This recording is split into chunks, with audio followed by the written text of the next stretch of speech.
अरे गौशाला में बिन चारा के बछवा गाय हलाक भइल। गौशाला में बिन चारा के बछवा गाय हलाक भइल।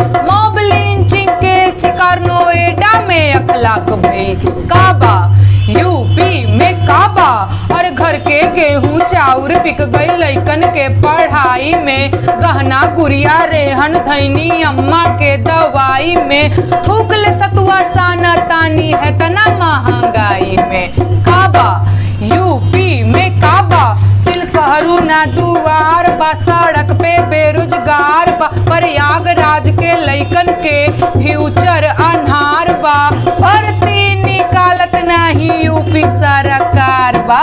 काबा यूपी में काबा और प्रशासन के खेल बा। नेतवन के संगे मेल बा। नौकरी चकरी मंगला पे नवहन के भेजत जेल बा। काबा यूपी में काबा आयोग पे हमरा डाउट बा। एग्जाम के पर्चा आउट बा। आयोग पे हमरा डाउट बा। एग्जाम के पर्चा आउट बा।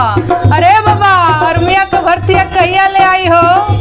लइका लोग करत साउट बा।